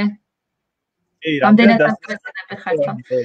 ანუ გეტყვი ესეთ რაღაცას, ანუ time management-ი არის ძალიან მნიშვნელოვანი. მაგალითად, რაღაცა tasks როცა ვიღებთ, არის ხოლმე ეგეთი შემთხვევა, რომ აი დამწყები დეველოპერები რაღაც tasks აფასებენ, ანუ 2 საათად, მაგალითად 2 საათში გავაკეთებ, რომ ვიღაცის თვალში გამოჩნდეს კარგ ტიპად, რომ აი 2 საათში გავაკეთებ და მაგარი ტიპი ვარ და რეალურად დაჭერდა 5 საათი ამ task-ის შესასრულებლად. ანუ არასწორი time management-ი ზუსტად მაგ სტრესს წარმოშობს, რომ რაღაცას ვერ ვასწრებ კონკრეტულ დროში. ამიტომ უმჯობესი არის რომ აი task-ის შეფასებისას მეტი დრო ავიღოთ, 5 საათი ავიღოთ და გავაკეთოთ 3 საათში, ვიდრე 2 საათი ავიღოთ და 5 საათში გავაკეთოთ. ანუ მე უფრო ნდობის ფაქტორიც აქვს რაღაცა მაგალითად დამსაქმებელს ან პროექტ მენეჯერს, რომ კონკრეტულ დროს რო ევნები, ზუსტად იმ დროში ეტევი და აკეთებ და სტრესიც ნაკლებად გაქვს, როცა შედარებით მეტი დრო გაქვს აღებული, ოღონდ რეალური უნდა იყოს ეს დრო და არა რაღაც ზედაპირული 1 საათიანი task-ით ვარი მთელი დღე რო თქვა, ეს არა რეალურია. და დროს თუ სწორად შეაფასებ, გადანაწილებული გექნება, ასე ვთქვათ, ის გატესტვის პერიოდიც და ასე შემდეგ და ნაკლებად იქნები სტრესში, ასე ვთქვათ, როცა ეს ყველაფერი თავიდანვე გათვლილი გვაქვს. სწორი time management-ი არის საკმაოდ მნიშვნელოვანი. კი. აი აქ არის ასევე კითხვა, ანუ მე არ ვიცი ხა ამას ამდენ კარგად უპასუხებთ ჩვენ. რატომ XD და არა Figma-ო? ანუ Figma-ც არის იდეაში გრაფიკ ვინც არის ის არის Figma-ც არის მსგავსი პროგრამა, როგორც XD, პროტოტიპირებისთვის გამოიყენება და არანაირი განსხვავება არ არის, თითქმის ორივე ძალიან მოსახერხებელი არის, ხო? თქვენზე დამოკიდებული სრულად უკვე თქვენ რომას გამოიყენებთ, იმიტომ რომ მე პირობითად იმდენად კარგად არ ვიცი, დიზაინერი რო ვიყო, ალბათ უფრო კარგად ვისაუბრებდი ამ ყველაფერზე და კარგად შევადარებდი, მაგრამ ნუ იმდენად ვერა. კიდე თუ არა რამე კითხები შემოვიტანთ. აი, ჰაკათონებზე გვეკითხებიან, თქვენ ჰაკათონებში აი რა გამოცდილება გაქვთ? მოდი, ჩემზე ვიტყვით, აი მე გოგოების ხარეს გადავიდეთ, ხო? აი, ჰაკათონებში დიდად ისე ეხლა ამ ბოლოს უკვე ძალიან აქტიურად აღარ ვარ, მაგრამ ნუ ვიყავი რამდენიმე ჰაკათონში მონაწილე და ერთ-ერთში მქონდა ძალიან კარგი წარმატებაც. ნუ ძალიან კარგი გამოცდილება იყო ის ყველაფერი. დანარჩენებში ყველაფერი ვერცეში ვერ გავიმარჯვე. და საპრიზო კატეგორიაში ვერ გავედი. მაგრამ ნუ ძალიან კარგი გამოცდილება იყო თავიდანვე რო ვახსენე, რომ ჰაკათონებზე ძალიან ბევრ ხალხს გაიცნობთ, დაუმეგობრდებით, მე იმათთან რაღაც საქმიანი წინადადებებიც მოდის იმათგან და კიდევ ძალიან ბევრ რაღაცას სწავლობს, ხო? სწავლობთ, იმიტომ რომ აი ჰაკათონზე გაქვს ძალიან მცირე დრო, უნდა გააკეთოთ რაღაც შეზღუდული რესურსებით რაღაც მაქსიმალური და ძალიან კარგი შედეგი იდება ხოლმე საბოლოოდ, ხო? იმიტომ რომ რეალურად მე თუ ვზივარ და ერთი კვირა მაქვს რაღაც ტასკის გასაკეთებლად და ამ დროს ხამ წელავ ხოლმე, ხამ PlayStation-ში ჩავთავ და მე ვერ ვაკეთებ ხოლმე, ჰაკათონზე რეალურად ამისი დრო არ არის, ხო? ანუ ვიწყებთ წერას, გვაქვს რაღაცა კონკრეტული მიზანი, ასე ვფიქრობთ და მივდივართ რაღაცა დონემდე, ხო? ანუ ეს რაღაც ინტენსიური მუშაობა უფრო გზრდის რეალურად და რაც უფრო ხშირად ჩავერთვებით ისეთ ჰაკათონებში, მით უფრო უკეთეს შედეგზე გავალთ უკვე რაღაც გრძელვადიან პერიოდში, ხო? თუნდაც მოკლევადიან პერიოდში კიდევ უფრო რაღაცა მეტს სწავლობთ ხოლმე აქედან. პირადად მე ჰაკათონებთან დაკავშირებით, ჩემი დროის რესურსიდან გამომდინარე ნაკლებად ვარ ხოლმე ჩართული, იმიტომ რომ ფაქტობრივად დრო არ მაქვს, იმიტომ რომ ლექციები, რაღაცა სამსახური და ანუ თვითგანვითარებაზეც რაღაცა დრო ხო უნდა დავიტოვო. მაგრამ ერთი იმას დავამატებდი, რომ აი როდესაც ვიყავი სტაჟიორი და როდესაც ანუ ახალი დაწყებული მქონდა ეს პროფესია, მოხალისედ ვერთვებოდი სხვადასხვა პროექტებში და ვაკეთებდი რაღაც თავიდან მაგალითად მარკაპს, რომ აი მოდი გავაკეთებ მარკაპს და ჩემი სურვილით ჩავერთვები ამ პროექტში, იმიტომ რომ პორტფოლიოს გავიმდიდრებ, ასე ვთქვათ. და უფრო მეტ ხალხს იცნობ ამ დროს ურთიერთობა გაქვს დიზაინერთან, ურთიერთობა გაქვს მაგალითად backend developer-თან, team-თან მუშაობას სწავლობ და რაღაც საერთო პროექტს ქმნით. ანუ შეიძლება ჰაკათონში ვერ ვიყოთ ჩართულები, ან რაღაც ის ასე ვთქვათ, შეიძლება შიშიც გქონდეს, რომ აი როგორ გავაკეთებ, მაგრამ აი ესეთ შემთხვევაში, რომ სურვილის მიხედვით თქვენი ინიციატივით ჩაერთოთ და მოხალისე იყოთ რაღაც პროექტებში, ესეც შეგიძლიათ რომ გამოიყენოთ თუ ჰაკათონებში სიტყვაზე რაღაც დონეზე თავს ვიკავებთ. და სტაჟირებებშიც მივიღოთ მონაწილეობა, ძალიან დიდ გამოცდილებას მივიღებთ. კი. აი აქ არის კიდე ერთი კითხვა, საინტერესოა და კარგი, მადლობა დათო რომ ეს საკითხი წამოწიე. აი ფრილანსერზე გითხრათ 1-2 სიტყვით აი რამდენად მოქნილია და საკმარისად ისე როგორ იყო, რამდენად მოქნილია და საკმარისად ფრონტენდი იმისთვის, რომ კომპანიების საიმიჯო საიტები მაინც ააწყოს ხოლმე. აი ფრილანსერობაზე რო ვილაპარაკოთ. აი რა უპირატესობები აქვს ამ ყველაფერს და ჯობია რომ შტატში ვიმუშაოთ და ვიყოთ ხოლმე ესე კომპანიებთან ერთად თუ აუთსორს ტიპები ვიყოთ და ვიმუშაოთ Upwork-ზე, ფრილანსერზე ან ჩვენთვის ავიღოთ რაღაცა ისეთი აუთსორს პროექტები. ამაზე რას ურჩევთ ხალხს, აბა? Ну, ოფისში მუშაობას აქვს ის პლუსი, რაც ის არის, რომ გუნდურად მუშაობთ, ცოდნის გაზიარებას სხვა პროგრამისტებისგან. მუშაობთ გაწერილი გრაფიკით და ჩვენი სამუშაო პროცესი უბრალოდ თიმის ლიდერის მეთვალყურეობით რეგულირდება და მკაცრად ვართ შესრულებული თქვათ რაღაც ტასკის ტიპში და დედლაინებში. Ну, რაც შეეხება ფრილანსერობას, ფრილანსერების შემთხვევაში ყოველი მასზე მოთქმული უბრალოდ ბევრად უფრო გამარტივებულია, ხო? ანუ გვაქვს თავისუფალი გრაფიკი, მუშაობთ სახლიდან, არ გვიწევს დილით ადრე ადგომა და უხასიათოთაც არ ვართ. როდესაც გვინდა ვთქვათ, ვიღებთ პროექტს, როდესაც ვთქვათ, დაკავებული, მაშინ უკვე აღარ ავიღებთ. ჩვენი სურვილის მიხედვით შეგვიძლია შევარჩიოთ პროექტი, რომელზეც ასე გვსურს მუშაობა. და აგრეთვე გამოვიყენოთ სასურველი ტექნოლოგიები. რადგან ხშირად არის სამსახურებში ესეთი შემთხვევა, რომ developers არ აქვს იმის შესაძლებლობა, რომ თქვათ გამოიყენოს ის ტექნოლოგია, რომელიც სურს. ანუ ოფისის შემთხვევაში რაღაც სავალდებულოა და უნდა მიყვეს იმ სტრუქტურას. ეს არის ესე ვთქვათ, ძირითადი განსხვავება, რა ვთქვათ. ხო, აი მე ვიტყვი. ანუ მე არ მიმუშავე არც კომპანიაში front-end developer-ად. ანუ თუ ვიღებ ხოლმე front-end პროექტებს, ყოველთვის freelance-ად ვაკეთებ ხოლმე ამ ყველაფერს და მთელი გამოცდილება რაც დავაგროვე არის freelance პროექტებიდან. მაგრამ ამას აქვს ერთი ძალიან დიდი მინუსი. ანუ გოგოებთან შედარებით. მე და გოგოები როცა ვზივართ ხოლმე ერთად და რაღაცას გამივლავთ, ძალიან კარგად ჩანს ხოლმე ის, რომ გოგოებს აქვს ამ რაღაც სამუშაო დისციპლინა ბევრად უკეთესი რა. ანუ ეს ძალიან დიდ რაღაცას ნიშნავს მეგობრებო, იმიტომ რომ მე მაგალითად არ მუშაობ გუნდთან ერთად ძირითადად, ხო? მომდის რაღაცას ვსერჩავ, ჩემი თუ აკეთებ რაღაცა, მაგრამ აი განვითარების მომენტში, რაღაც მომენტში ფრილანსერობა მაინც ჩემთვის ალბათ უკვე უფრო მოსაბეზრებელი გახდა, იმიტომ რომ მირჩენია თიმთან ერთად ვიმუშაო და უფრო ბევრი ვისწავლო, იმიტომ რომ თან ერთად რომ მუშაობ, ბევრ რაღაცას სწავლობ უფრო მეტად რა და მარტო როცა ხარ რეალურად შეიძლება რაღაცები მაგრად აკეთო, მაგრამ ბევრი რაღაცა გრჩება მაინც. აი გუნდში რეალურად შენ შეიძლება ერთი რაღაცა იცოდე, მეორე რაღაცა და უცებ რაღაცა გითხრას იმ ადამიანმა და აღმოაჩინე ამერიკას, უკვე რაღაცა ახალი და რაღაცა მაგარიცი, მე იმაზე კიდე გააგრძებს ეფროს და უფრო მაგარ შედეგამდე გახვა. ხო, მაგრამ ორივე არის ძალიან ისეთი შეფასებითი რა და ძალიან ისეთი ინდივიდუალური საკითხი არის. რაღაც მომენტში ჩემი აზრით დეველოპერმა უნდა იმუშაოს როგორც ფრილანსერად, ასევე გუნდშიდაც, ხო? ანუ სამშობლო რაღაც შტატიან სამსახურშიდაც, იმიტომ რომ ორივეს რაღაც თავისი ბენეფიტები და დრაუბექები აქვს, ხო? მაგალითად ფრილანსერობაზე უფრო მეტი დრო გაქვს გართობისთვის და შენ თვითონ აკონტროლებ შენ თავის მენეჯმენტს, time management თუ გაქვს იდეაში, რა თქმა უნდა, ამისი თავი თუ არა და მაშინ ჯობია რომ აი ჩარჩოებში მოიქციო თავი და დაждე რაღაცა შტატში იმუშაო, ხო? ესეც ალბათ გასათვალისწინებელი არის. კიდე შემოდის კიდე აი საინტერესო კითხვები წამოვიდა უკვე, ხო? აი კვლავ ერთი რატის აქვს კითხვა. კვლავ ერთი შეკითხვა, როდესაც არჩევანია საინტერესო სამსახურსა და კოლოსალურ ანაზღაურებას შორის, მაგ დროს თქვენ როგორ არჩევანს აკეთებთ? გააკეთებთ და ქონოდა თუ გააკეთებთ? ანუ ესეთი სიტუაცია არ მქონია სიმართლე რომ გითხრა, იმიტომ რომ პირველ რიგში მნიშვნელოვანი არის რომ გარემო მოგწონდეს, სადაც მუშაობ. თუ გარემო არ მოგწონს, სადაც მუშაობ, რა ანაზღაურებასაც არ უნდა გიხდიდნენ, რაღაც დონეზე მაინც გადაწყვეტავ რომ ის კომპანია დაწყო. ანუ უნდა მოგწონდეს სამუშაო გარემო და სამუშაო პირობებიც, რა თქმა უნდა. ისეც არ არის ახლა რომ მარტო რაღაც мотиваციაზე იმუშაო და ასე შემდეგ, მაგრამ პირადად ჩემთვის ასეა რომ თუ რაღაც არ მომწონს გარემო, ის თიმი ვისთან ერთადაც მუშაობ, იქ რამდენიც არ უნდა გადამიხადონ, ვერ ვიმუშავებ, იმიტომ რომ სამუშაო გარემო არის ძალიან მნიშვნელოვანი. მარტო ის არ არის როგორც გითხარით რა, რაღაც დავჯდე კოდი წერო, ანუ კომუნიკაცია მჭირდება მე იმისთვის, რომ კარგი კოდი დავწერო და თუ თიმი არ მყავს, ასე ვთქვათ, ისეთი შესაბამისი, როგორიც მჭირდება, მე პირადად გამიჭირდება, ასე ვთქვათ, მარტო რაღაც ანაზღაურებაზე მუშაობა და თუ წარმატებული და ადამიანი ხარ და ასე ვთქვათ, განვითარებაც გინდა, ეგეთი შემოთავაზება ყოველთვის იქნება. თუ რაღაცა ისეთი კომპანია არის, ან ისეთი შემოთავაზება, რომ რაღაცა მოგწონს მხოლოდ ანაზღაურება, სხვა დანარჩენი არაფერი. თუ სიტყვაზე ეგეთი ერთი შემოთავაზება გაქვს და ეგეთი წარმატებული დეველოპერი ხარ, სხვა შემოთავაზებაც აუცილებლად იქნება და რაღაცა ერთს არ უნდა ჩაეჭიდო, ასე ვთქვათ. ეს ჩემი პირადი გამოცდილებიდან არის, ასე ვთქვათ, ჯერ არ მქონია ესეთი სიტუაცია, რომ არჩევანი გამეკეთებინა, ხშირ შემთხვევაში ყოველთვის ესეა, რომ გარემო და ანაზღაურება, ასე ვთქვათ, ემთხვევა ხოლმე ერთმანეთს და თუ ეგეთი სიტუაცია იქნება, ვიცი რომ დიდხანს ვერ გავჩერდები ისეთ ადგილას, სადაც გარემო ჩემთვის მიუღებელია, ასე ვთქვათ. კი. ანუ მომენტი კიდე აქ ის არის, რომ აი მაგალითად მე მქონია, რამდენჯერმე მქონდა ისეთი, იმიტომ რომ ჯერ კიდე არ ვიცი ალბათ რა უნდა გამოვიდე რა. ანუ ეხლა ვიცი რომ რაღაცა ფრონტში ვტრიალებ და ვიცი რომ დეველოპერობა მინდა, მაგრამ რაღაც მომენტში რაღაც ძალიან მაგ ხოლმე ესე გავყვები ხოლმე რაღაც სიტუაციას და შეიძლება სულ სხვა რაღაც გადავიჭრა მე ხოლმე. მქონდა რაღაც რამდენიმე შემოთავაზება სხვა პოზიციაზე, ხო?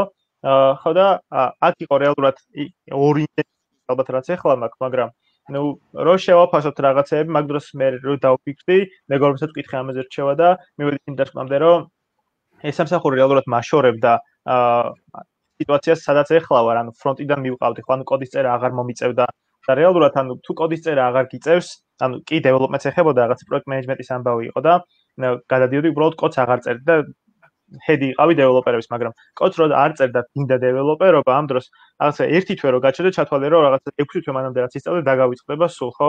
ან რაღაც მე კიდე 1-2 თვე დაგჭირდება იმისთვის, რომ რაღაცა აღიდგინო ამისთვის. ამაც შევიკავი, თავი აღარ გადავედი იმ სამსახურში. დავრჩი რაღაცა იმ ჩემ ადგილს, სადაც იდეაში კოდის წერა მიწევდა და ეს კოდის წერა რეალურად იმას მაძლევს, რომ ვითარდები და რაღაც ჩემს სფეროს, რასაც ეხლა კონკრეტულად უყურებ, რომ მინდა, იმას მივყვები. ამ მომენტში ამიტომ ფიქრობ, რომ ორჯერ ან საბჯერ მეტი ხელფასი რომ შემოგთავაზოთ, თუ გინდათ რომ რაღაც შედეგს მიაღწიოთ, მაინც ალბათ იმ ფილდში უნდა დარჩეთ, რასაც მივყვებით და არ გადახვიდეთ. დაართული ალბათ ამ ხელად ციფრებზე საუბარი ორჯერ სამჯერ მეტი რაღაცა ისეთი ამბავია, მაგრამ მაინც ჩემი აზრით, არ ღირს, იმიტომ რომ გრძელვადიან პერიოდში უფრო კარგ შედეგზე გახვალთ ამ შემთხვევაში. ქრისტი, რა სამბობდი? რაღაცის თქმა გინდა და მე მგონი მე გაგაწყვეტინე. არა. გეტყვევდი უბრალოდ. კარგი, აი შემდეგი კითხვა კიდევ.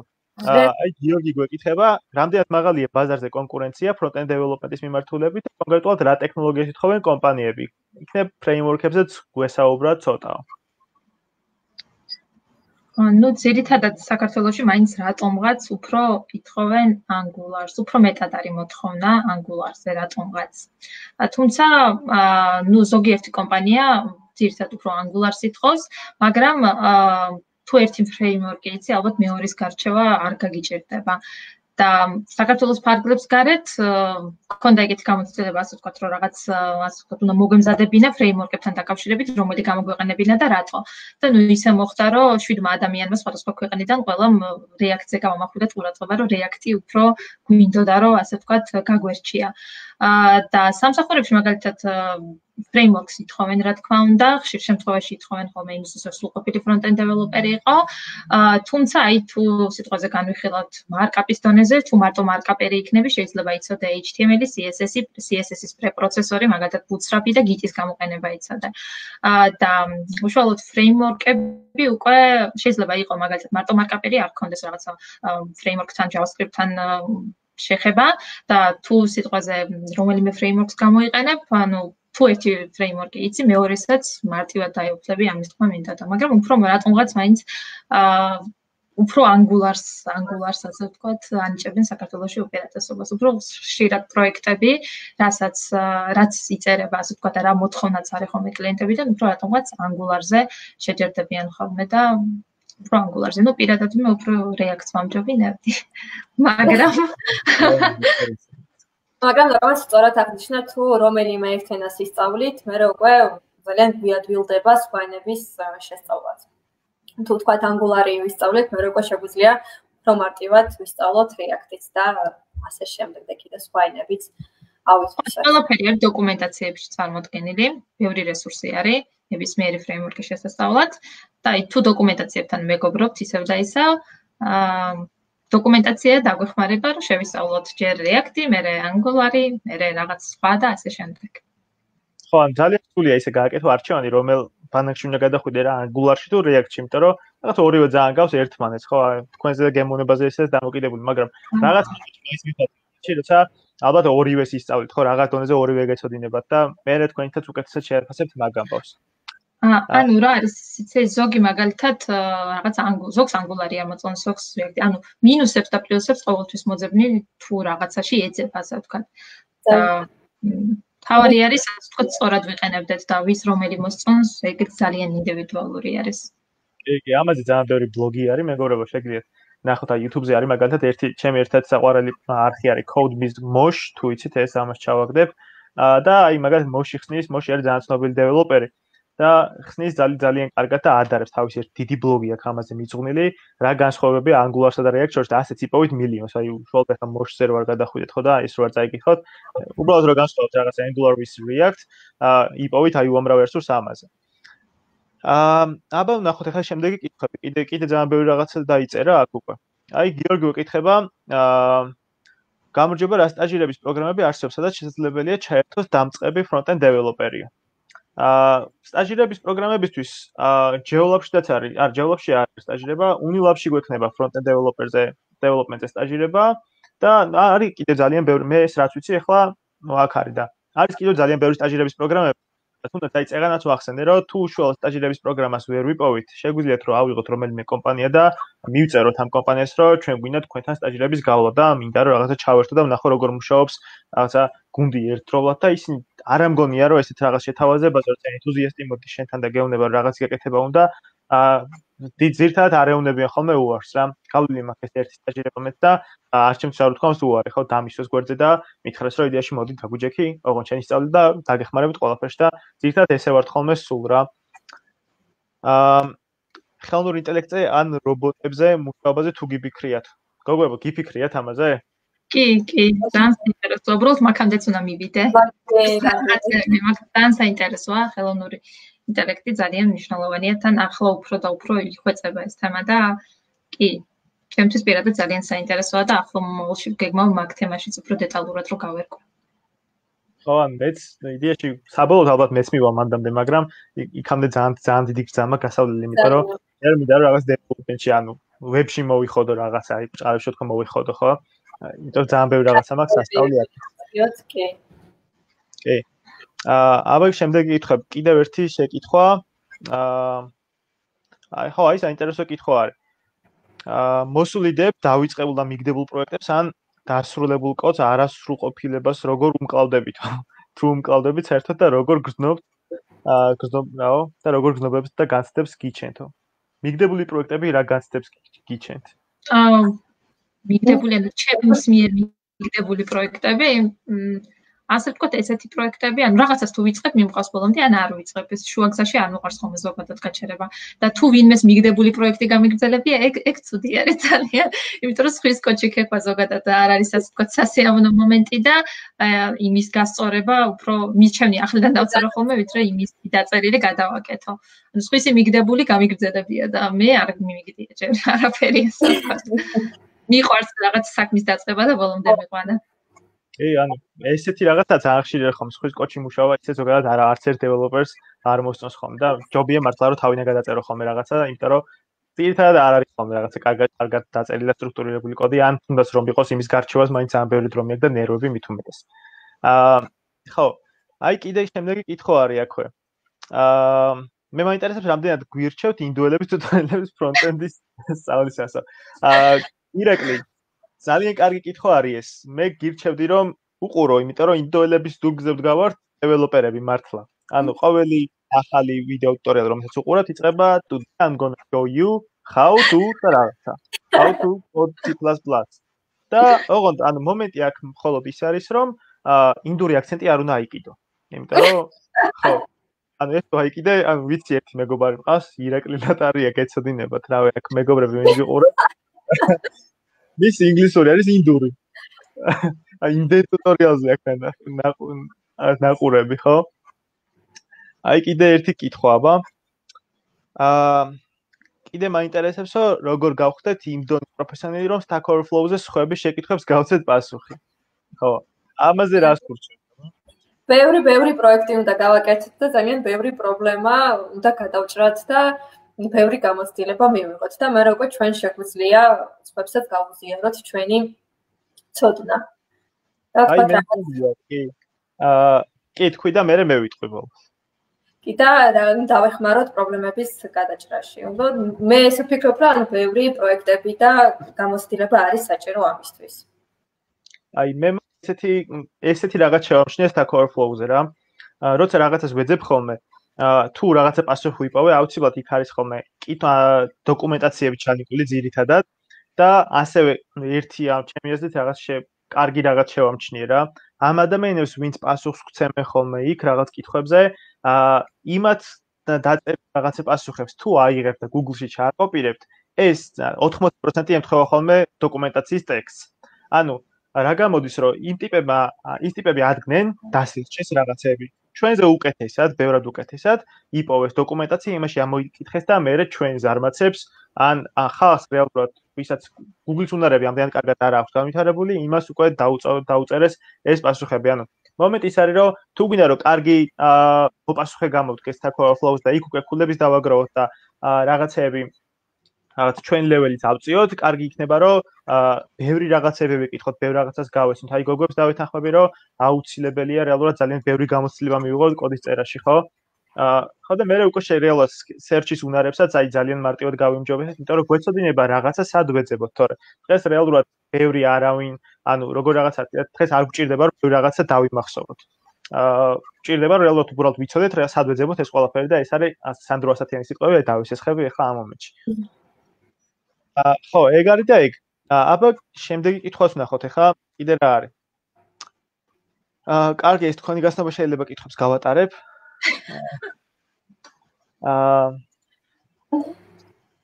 ხო, აი მოდი ესეთი კითხვა არის. კიბერსპორტით ახლა დავინტერესდი, აქამდე თითქმის არ მქონდა არანაირი ცოდნა ამის შესახებ. რას მირჩევთ, რითი დავიწყო, რა არის აუცილებელი რომ ვისწავლო და შევძლებთ თუ არა ამ ცოდნის შეძენას დამოუკიდებლად.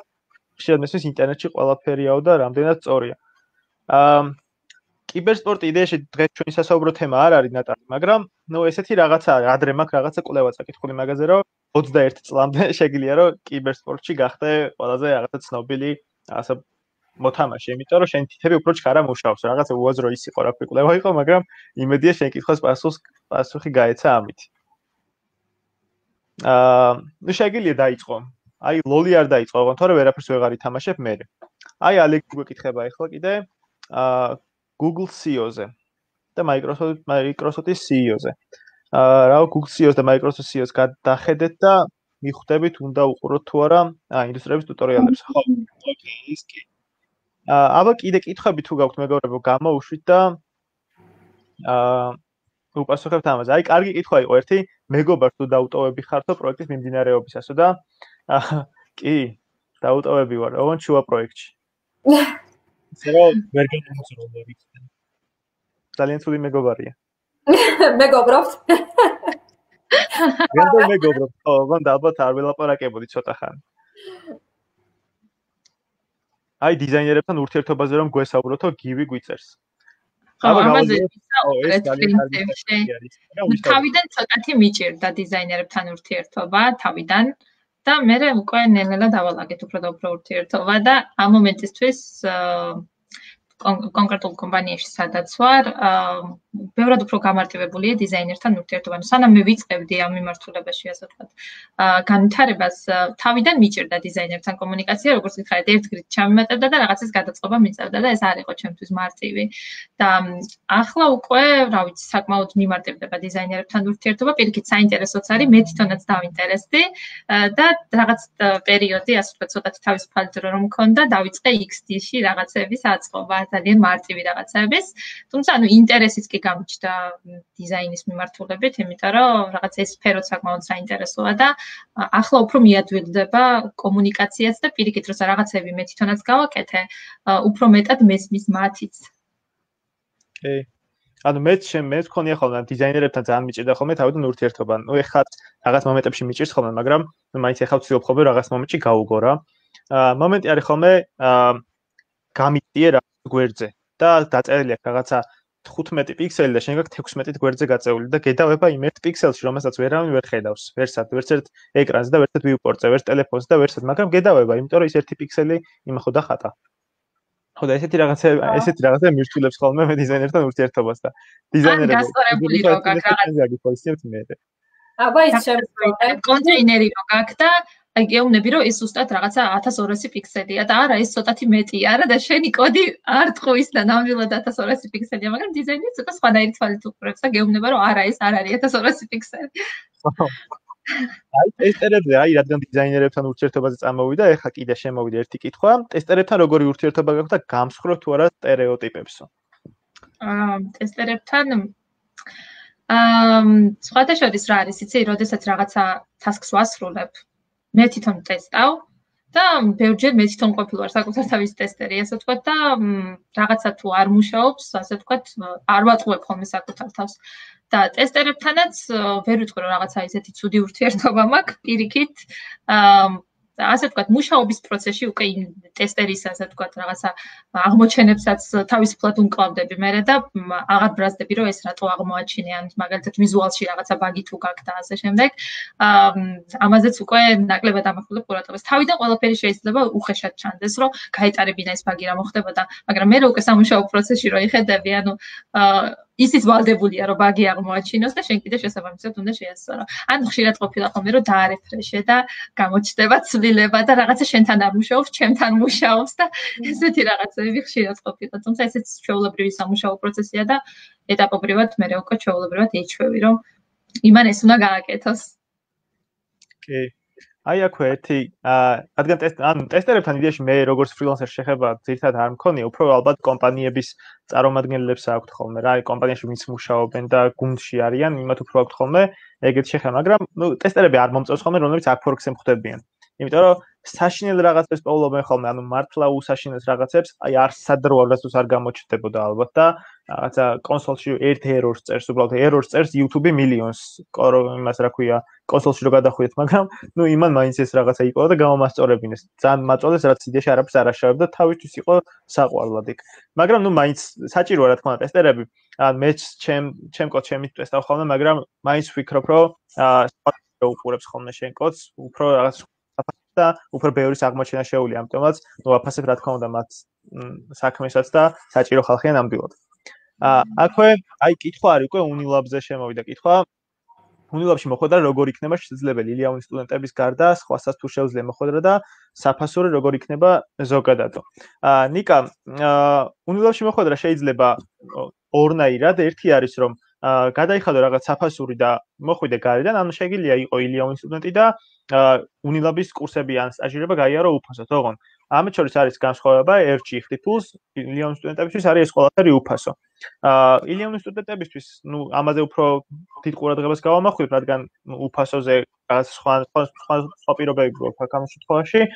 შეგვიძლია რომ უნდა გაიარო აუცილებლად რაღაც კონკურსი, ხო შესაძლებელი კონკურსი იქნება. ეხლა მაგალითად, რამდენიმე კვირაში, ან შეიძლება უფრო ადრეც გამოვაცხადოთ უკვე ონლაინ კურსებზე მიღება და აქ იქნება უკვე შესაძლებელი ეტაპი, რაღაც იქნება 2-3 ეტაპი, რასაც გაივლი ტესტირება, მე რაღაცა პრაქტიკული დავალება, მე ალბათ გასაუბრება და მე საუკეთესოებს ავარჩევთ უკვე კურსისთვის.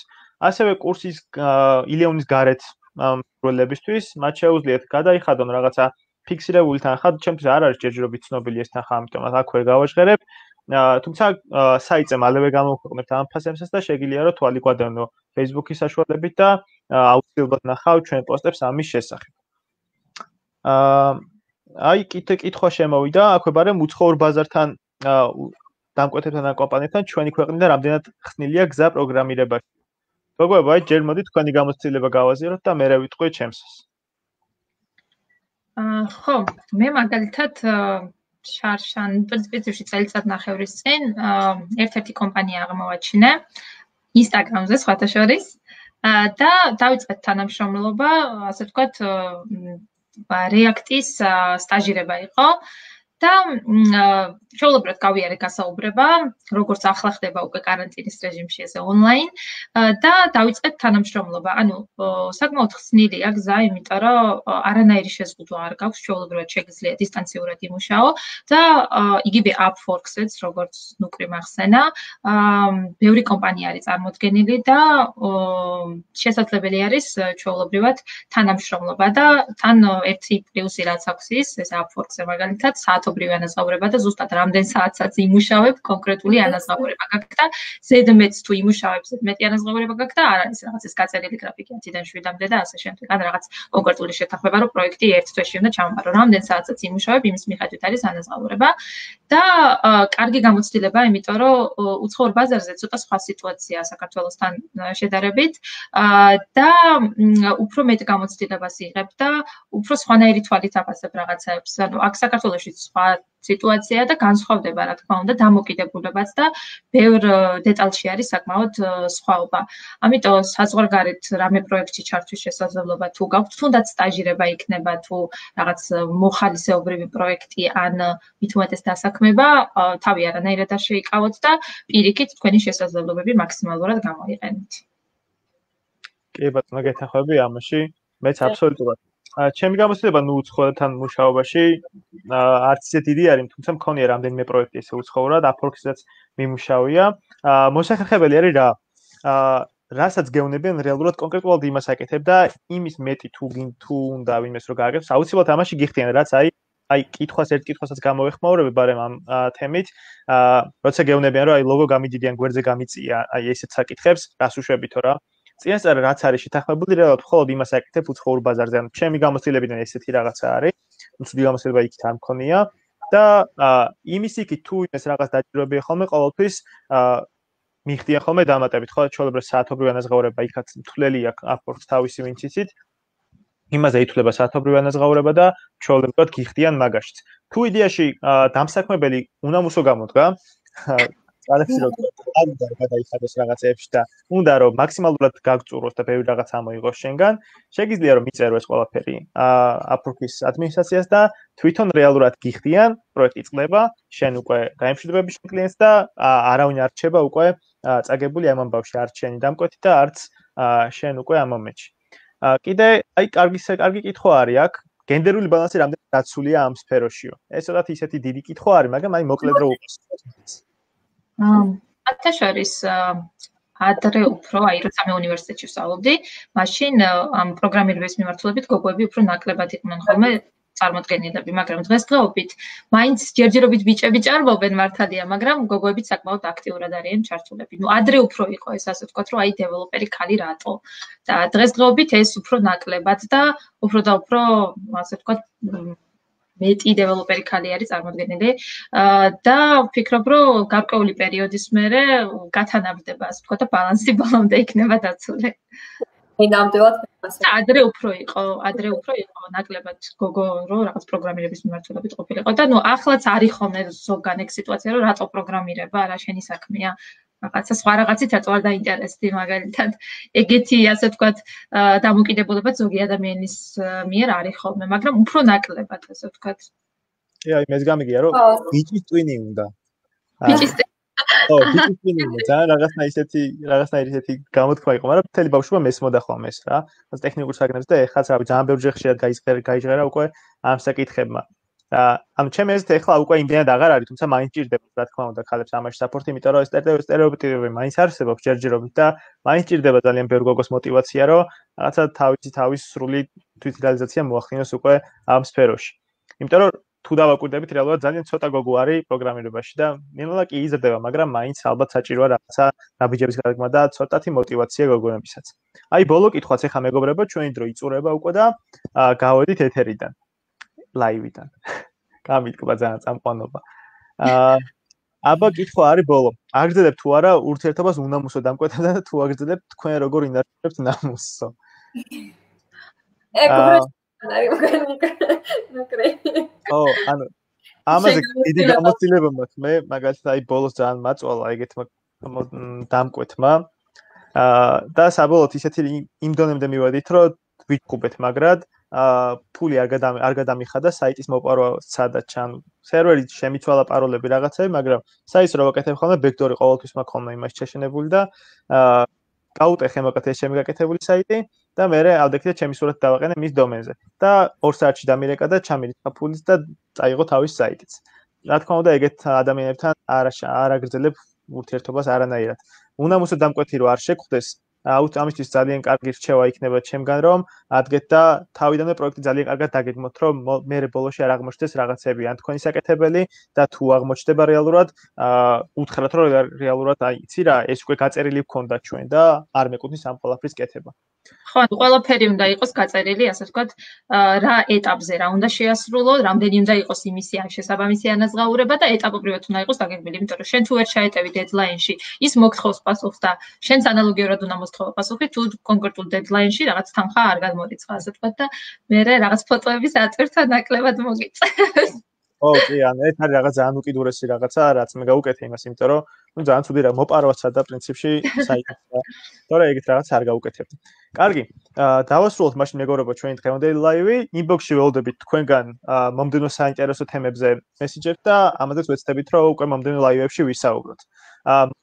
მადლობა რომ გვიყურეთ და ეხლავე ჩავყრე უკვე ამის კომენტარებში იმ რესურსებს, რასაც დაგგვირდით წეღან საუბრის დროს. მადლობა დროებით. მადლობა. კარგად.